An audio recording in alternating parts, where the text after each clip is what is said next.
I suppose I think about all the things that make me a below-average human being. So my lack of compassion, my hatred towards other people for no apparent reason, my inability to get involved with their personal lives, despite saying yes every time they ask me to do something. I feel like there's a massive crashing wave of thoughts that just comes over me. Things like, why did you walk away when you can see they're so sad? Why don't you try and help? I mean, you're not going to say anything interesting, but you can try. Or why did you say yes? They're only being polite. These people don't actually like you. They don't want you to hang out with them. You're not good enough for them. You should just go. These are just some of the thoughts I had after talking about going to a bar with someone after work. These thoughts, they sent me back to my desk, had me on the verge of tears, and made me question, what was the fucking point? What's to be gained by my appearance in a bar? Nothing. But I could lose so much, you know. I could say the wrong thing, and I could just have everybody hate me for it. These thoughts, they never stop. The circle just gets tighter and tighter and tighter until eventually I'm just left with the most simple components of why did you say yes? You're not good enough. You should just go. When I visualize the circle, I kind of see it as like a barrier. So there's lots of bright life on the outside, and on the inside there's a big black hole.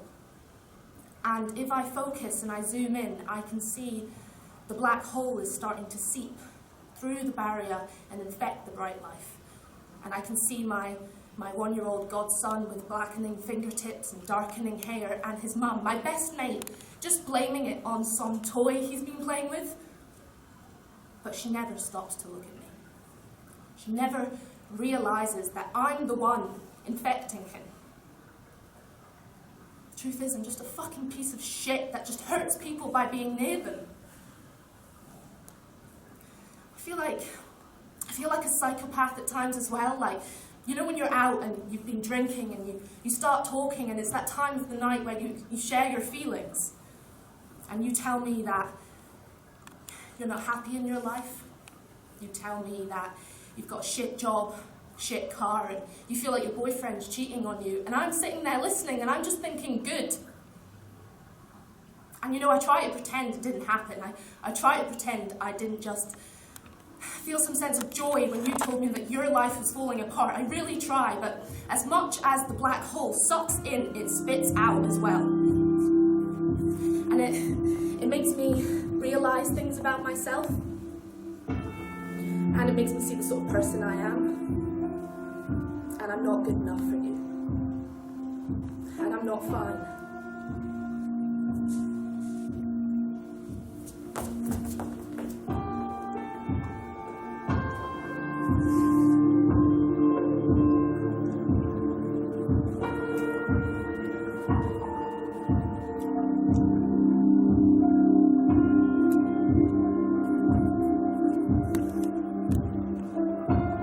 Why would you say yes? You idiot, look at you. Look at you. You knew they didn't want to hang out with you. You know they don't like you. Why would you say yes? They're just gonna laugh at you. They only invited you because they want to make fun of you. You're so you know this. So you know it and you still said yes. The thing about depression is that you don't spend a lot of time being sad. You're too busy listing all the things that you hate about yourself. But even those things aren't said with a lot of hate.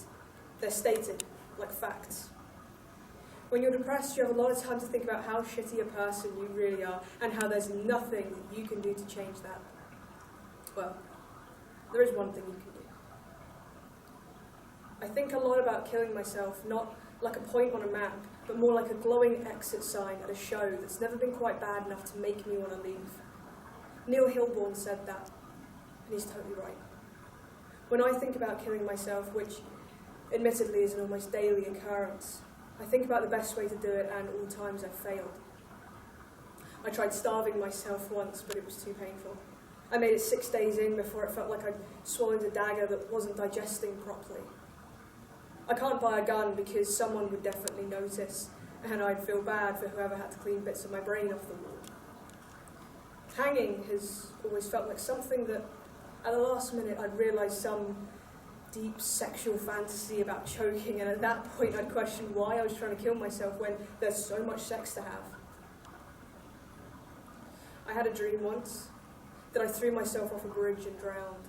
I fell through the air at a blistering pace before making hard contact with the water, where I immediately died upon impact. I have to say, the image of a blue river seconds before I die has always had its appeal.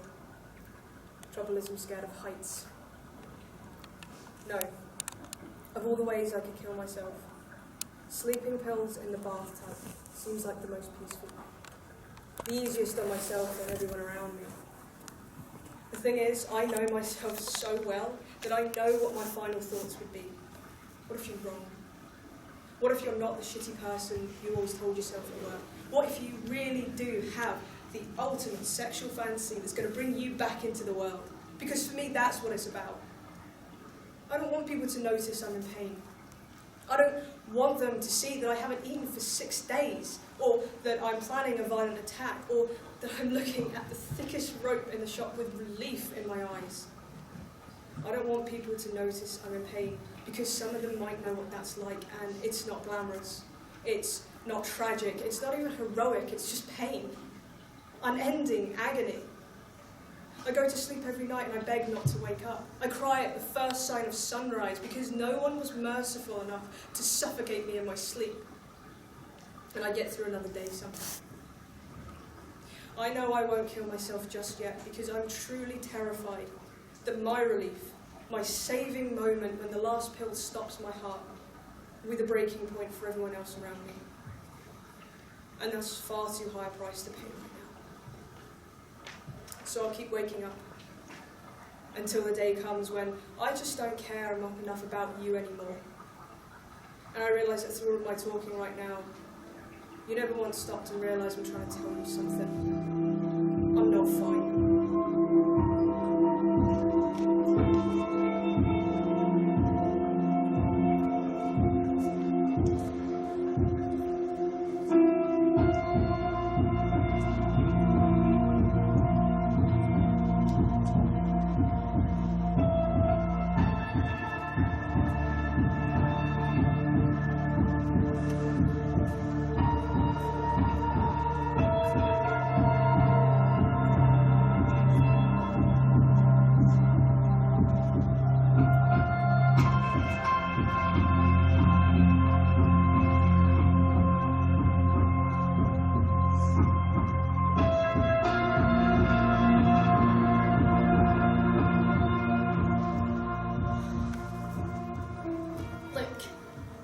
Let's not fuck about it anymore.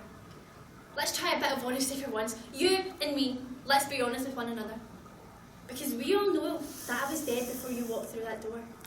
None of you are stupid. Not a single person here is an idiot. You all knew what was going to happen, and what did you do? You sat and you watched. You did fuck all. You watched me pour my heart out until all my options whittled themselves down to one. Listen, just listen for a minute.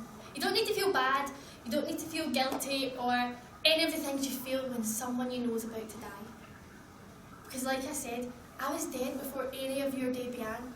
My life was over before any of you heard a single thing about it, and that's okay, that really is fine. But what isn't okay is what you're thinking now. What isn't fine is you seeing the face of someone you know who's in pain and do nothing about it. I wish I could change one thing. That I had that one friend who pushed me a little harder than I wanted them to. Someone who said, when I said, yeah, I'm fine, would turn around with zero hesitation and say, fuck off, no you're not. Be that one friend to somebody. And I know that approach doesn't always work. Because a person in my position isn't here because they want to be saved. For fuck's sake, I wanted to be saved. And you know, I commend the people who tried. I really do.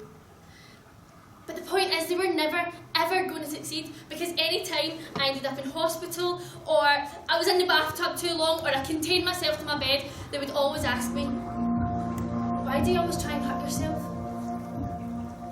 I'll tell you now, if you think I'm standing here trying to hurt myself, then you just don't get it. All I'm saying is, if you know someone like me, if you know someone in pain, then do something about it. I promise you, anything is enough. Just fucking do something.